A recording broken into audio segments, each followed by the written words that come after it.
Hey there, YouTubers, it's Don from trueCABLE coming at you again, and we have released yet another product.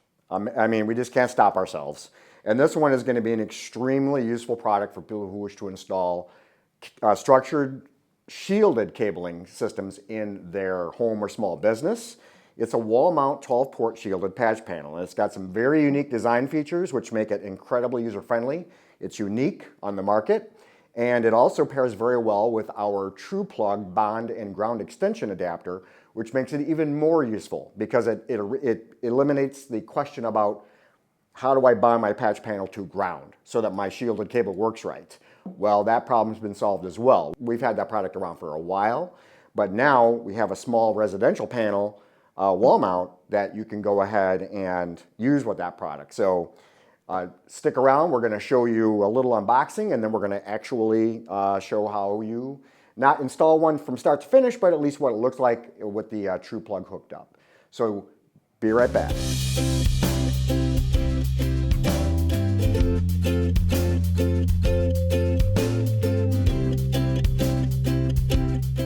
All right, well, thank you for sticking around. Okay, so we're going to go ahead and just do a quick unboxing of the product here, our shielded 12-port wall mount patch panel. And I'm going to go over some of the major features of it, and then we'll actually show an example installation, kind of. So it comes in a cardboard box. You got a plastic bag. What you've got in here is the patch panel itself, the metal panel, and a bracket for mounting on a wall. And then you've got 2 drywall anchors and 2 screws. We will actually also cover the diameter drill bits you'll need to properly install those, which will be helpful. You don't have to guess. And then we also have a quick instruction sheet card. You can scan for a QR code.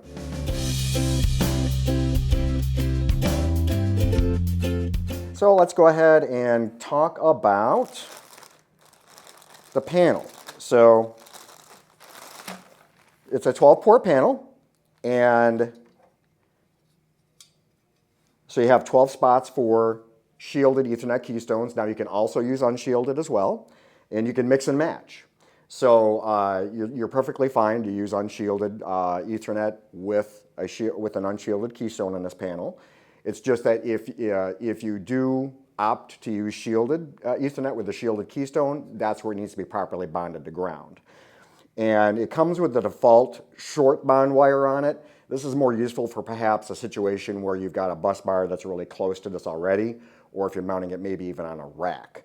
But this default bond wire is removable, and you can then put our bond and extension adapter on there called truePLUG, which allows you to plug it directly into a 3-prong properly grounded AC outlet, which makes your life a lot simpler if you don't have a formal bonding infrastructure, which you probably don't. The next thing is we have a wall mount bracket, and it even has an up arrow on it. And so it's very easy to install this. You can either screw it directly to wood, or you can go into drywall. If you go into drywall, we recommend that a stud be behind the drywall. We also would recommend going directly into wood. The least best option would be to go into drywall with just the drywall anchors. The reason being that you're going to get the most stability out of this, as with anything, if you're into a solid surface like wood. Drywall, as you probably know, can come apart on you, and you don't want that. So one of the big advantages of this panel, besides the fact that it's so capable of using shielded and unshielded cable, and you got an extension adapter you can use with it, is the long depth. Now that's what makes this panel so unique. Shielded keystones tend to be pretty big. And if you've ever worked with them, the shielded toolless keystones, you've probably run into a situation where if you've tried to mount one, you're going to have the cable running literally into the wall, because shielded cable tends to be thick and it has a bigger bend sweep on it than unshielded does. So one of the biggest advantages here is we have a long depth panel where it's offset. And when you seat that shielded keystone in there, the cabling is going to have enough room to go back and then come up and come out the top or the bottom of the panel or the bracket. So that is going to alleviate the condition known as pop-off, which essentially sounds just like it is. It literally, if you've got enough pressure on this panel front, because of cabling pushing on the wall, it's going to pop your panel right off the bracket. I've had it happen. It's a very annoying thing to have happen to you, but this solves it. All right, so that pretty well covers the major features and benefits. As far as categories are concerned, this is category agnostic. You can use category 6A, 6, or 5E. We would just add one caveat that if you're going to be using category 6A, that it be shielded category 6A. The reason why is because these keystone ports are all lined up perfectly like little soldiers, all right? And if you use unshielded Cat 6A, that's going to cause potential issues of alien crosstalk between keystones and cabling at your patch panel. It's called annexed. Some people call it annexed. I call it annexed. And so avoid unshielded Cat 6A with this panel, but everything else is up for grabs. You can even use Cat 7 or Cat 8. So there you go. So I say we go ahead and show you an example installation and how it'll look mounted on a wall. Be right back.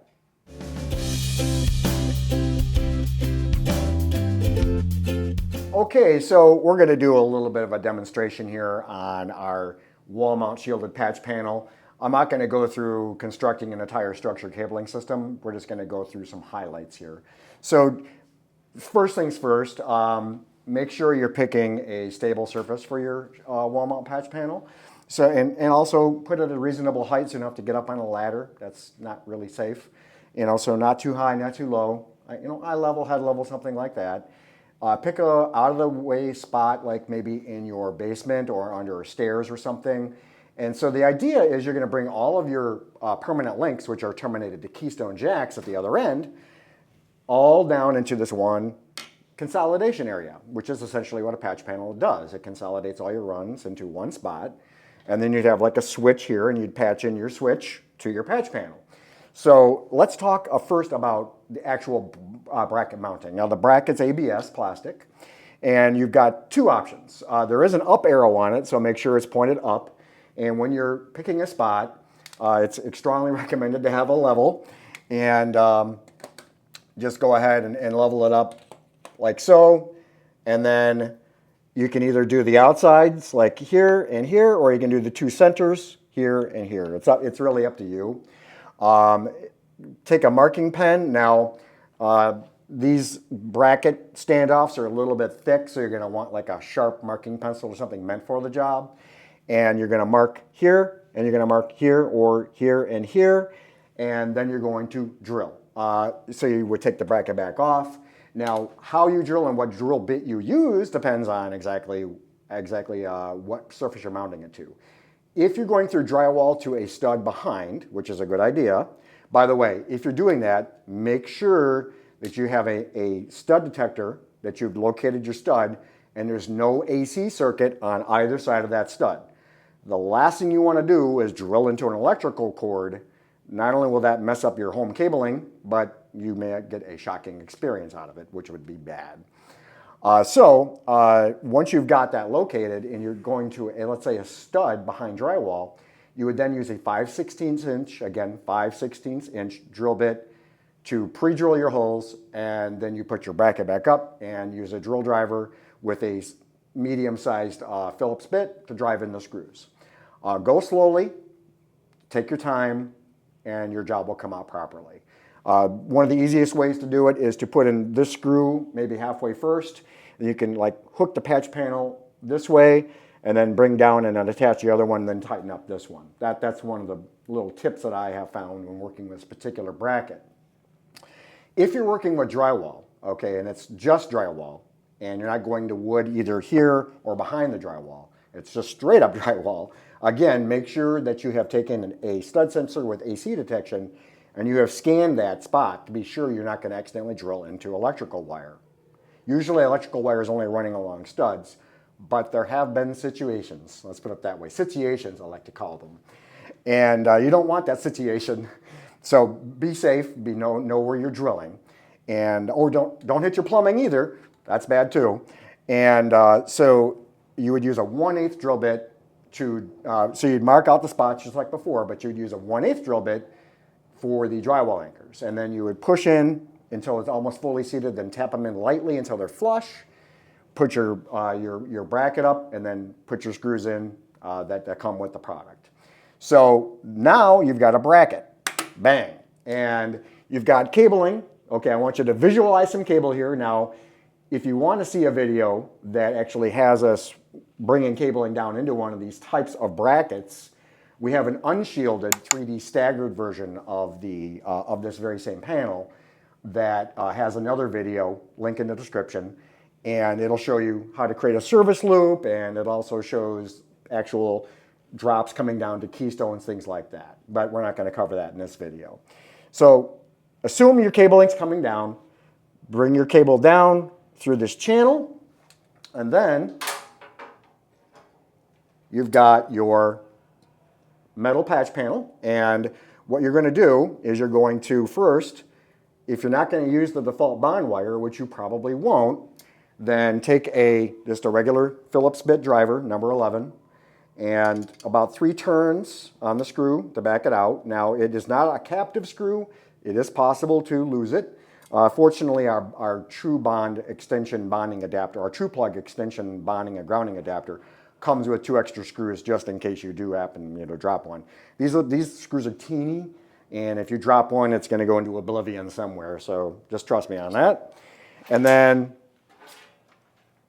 this is our truePLUG bond and ground extension adapter, and it has the exact same kind of spade bit on the end that the default bond wire had.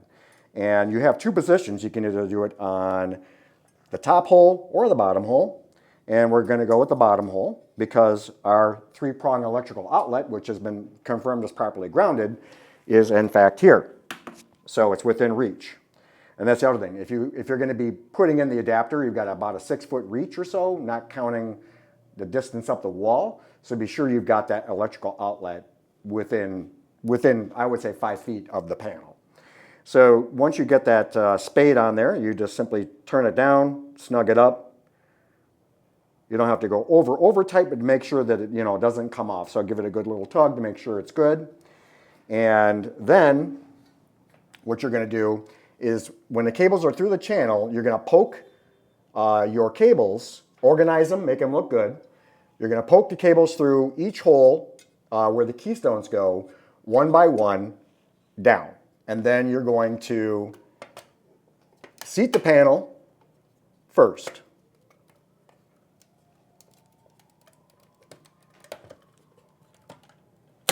It's easy to accidentally get it hooked to the wrong spot. Okay, so now what you'll have is your cables poking through. You won't have any keystones yet. And so you need, okay, so this is really important. You should have already labeled your cables while they're still raw, okay? And make sure that you leave enough slack. So what you're going to want to do is any excess that's up here, you're going to want to turn into a service loop, but you still want at least a foot of it coming out through the hole so that you have enough room to play with and terminate and things like that. So what you're going to do is you're going to come and literally cut each cable. Now, if you've got a label on that cable, and you should, make sure you transmit or transfer the information on that cable to the label holder or to the label here. You can either write on it, or it's preferential to use a self-adhesive, indelible printed label, something like a label printer makes. And so make sure you get those all labeled before you go cutting those cables. Because if you cut those cables and now all your labels with the cable pieces are on the floor and you have no idea what's going to what, then that's not good. So you do want to know what's going to where. And so get them all cut. And then what you're going to do is you can go ahead and plug this thing in now, the truePLUG if you wish. And then you're going to back your cabling out, bring it up. You're going to take the panel back off. And it does require about 3 hands because you got 4 latches here. So, all right, so what you'll do is you're going to actually then put this aside, and you're going to start with your shortest cable and work your way from top down, 1 through 12. And you're going to terminate your shielded keystone or unshielded keystone. It could be an unshielded run. And then you're just going to terminate all the keystones like that with the bracket off, or the panel off the bracket. And then you're going to have a bunch of hanging keystones and a service loop. And then you're going to come back here. Remember, you've got those labeled, right? You didn't cut your cable first? Okay, just checking, just checking. And then you're going to bring your keystones over and you're going to clip them in all the way down like little soldiers. Now, when you've got them all clipped in, you're going to have like cable coming out like this. You're going to want to fan it up, put some pressure on it, and then make sure it all fits inside this little box here. And then you're going to clip your panel right on to the bracket. Whoop, and not drop your panel in the process. Which you wouldn't be able to because you have keystones in there, right? All right, so now the panel is fully seated and it shouldn't be trying to fly off the wall. And now you've got all of your runs labeled. You've got keystones. These are going to be female ports, obviously. And then you would complete your connection from your keystone to your switch, your live switch, or router, whatever it is, router with a switch, with patch cords. And now this end of your structured cabling system is complete. On the other side, you've got your wall plates with the keystone jacks, or it could just be a raw cable waiting for a RJ45 or something like that for an access point or a camera. And then on the other side, you would take your keystones and terminate and put them in wall plates, mount them in your wall, and then you complete the other side of the connection with a patch cord too. And now you've got a structured cabling system. Wow, and it's going to work well because you did it the right way. You terminated the keystones on both sides. You're using pre-certified factory terminated patch cords. You're not putting APHC RJ45s on anything you don't have to unless it's for like a PoE run to a camera or something along those lines. So that pretty well covers how you do it. It really does bring a lot of convenience to we were thinking specifically of the DIYers and the home installers and small business, maybe even medium business, because these little panels can go just about anywhere.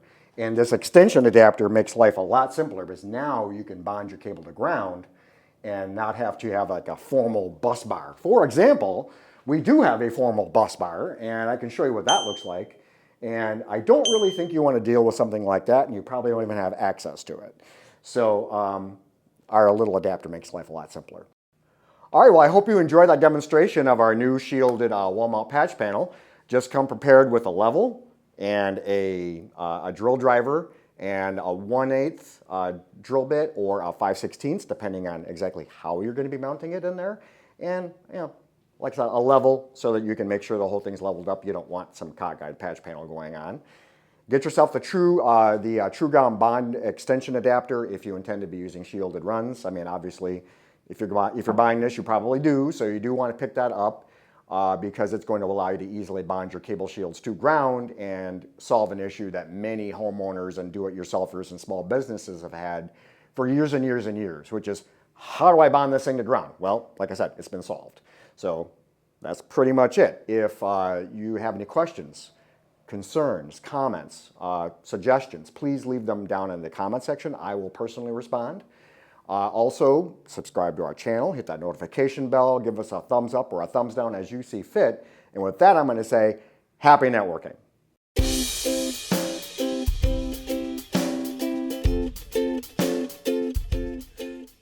Looking for some more low voltage action? Check out our website below. We have our Cable Academy. We got some awesome videos to check out too. Stay tuned for some more.